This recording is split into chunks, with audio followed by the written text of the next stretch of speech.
नमस्कार, मैं हूं आपके साथ अंजना शर्मा और आप देख रहे हैं वर्तमान युग। तो आइए शुरुआत करते हैं आज की खास खबर से। संविधान @75 वर्ष पूर्ण सुशासन की आस, संविधान के लक्ष्यों और आकांक्षाओं की संपूर्ण पूर्ति अभी बाकी। एक सुदृढ़ लोकतंत्र को दिशा देने वाला हमारा संविधान 75 साल का हो गया है। ये अच्छी बात है कि कोड़े राजनीतिक मुद्दों के कारण लगातार बाधित हो रही संसद ने भी तय किया है कि संविधान पर चर्चा के जरिए ही सही कार्यवाही फिर से सुचारू होगी। शुक्रवार से संसद में चर्चा शुरू होगी। ये देखना रोचक होगा कि चर्चा सार्थक होती है या भटकती है। यह आशंका इसलिए है क्योंकि राजनीतिज्ञों के लिए संविधान आस्था से ज्यादा चुनावी मुद्दा बन चुका है। संविधान के प्रति जनता के भरोसे को बनाए रखना और बढ़ाना तो दूर डराने और भ्रमित करने का मुद्दा बन गया है। संविधान को खतरा बता रहे राजनीतिक दल। मजेदार बात तो ये है कि आज के दिन सत्ता पक्ष और विपक्ष दोनों एक दूसरे पर आरोप लगा रहे हैं कि विरोधी पक्ष से संविधान को खतरा है। दोनों पक्षों के अपने अपने तर्क हैं। सच्चाई ये है कि 26 नवंबर 1949 को जब संविधान पूरा हुआ और 26 जनवरी 1950 को जिस संविधान को हमने अंगीकार किया उसकी मंशा स्पष्ट थी। जनता सर्वोपरि है, संविधान देश की जनता के लिए है। तो क्या इस पर चर्चा नहीं होनी चाहिए कि संविधान ने जिस स्वतंत्रता, समानता, अधिकार की मंशा जताई थी वह पूर्ण रूप से जनता को उपलब्ध है या नहीं? शासन, प्रशासन, व्यवस्था, राजनीतिक दलों के कारण किस तरह का व्यवधान खड़ा होता है? संविधान पूर्ण है और उसकी मंशा पवित्र है, लेकिन उसका पूर्ण क्रियान्वयन अभी भी दूर है। संविधान को सच्चे अर्थों में जमीन पर उतारना है तो सुशासन से आगे चलते हुए पूर्ण सुशासन की जरूरत होगी, जिसमें हर स्तर पर सबकी जिम्मेदारी होगी। इसकी एक झलक देने को संविधान @75 पूर्ण सुशासन की आस के नाम से एक सीरीज शुरू कर रहा है। संविधान को अगर दो स्पष्ट शब्दों में बांटा जाए तो वो है लक्ष्य और आकांक्षा। लक्ष्य के लिए स्पष्ट निर्देश है और उसे पूरा करने के लिए संवैधानिक व्यवस्था तैयार की गई है, जबकि हर किसी से कर्तव्यों के रूप में कुछ आकांक्षाएं जताई गई हैं। चूक दोनों स्तर पर है।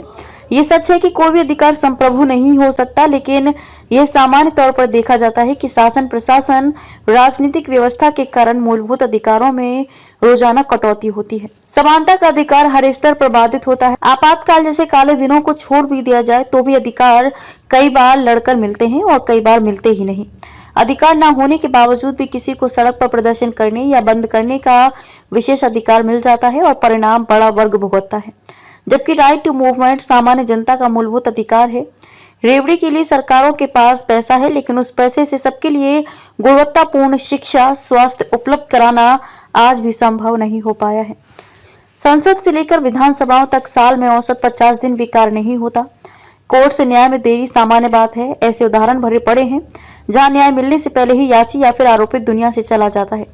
देरी के लिए कोर्ट के अपने तर्क हैं, लेकिन संविधान तो ये चाहता है कि न्याय त्वरित हो। विधायिका का मुख्य कार्य चर्चा के बाद कानून बनाना है, लेकिन हालात कुछ ऐसे हैं कि संसद से लेकर विधानसभाओं तक साल में औसत 50 दिन भी कार्य नहीं होता।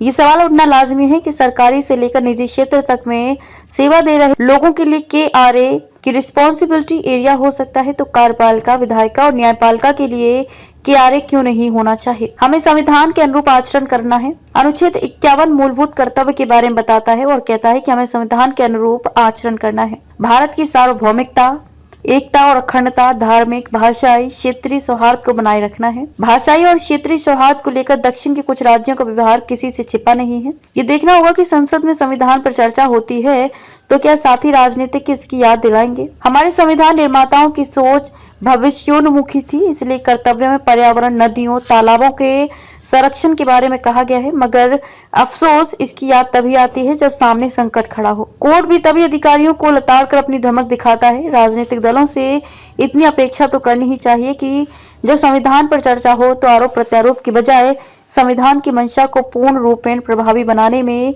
आने वाली अड़चनों को हटाने पर एक राय बनाएं। खबरों में अब तक के लिए बस इतना ही। फिर होगी आपसे मुलाकात कुछ ऐसी ही खास खबरों के साथ। तब तक के लिए नमस्कार और देखते रहिए वर्तमान युग।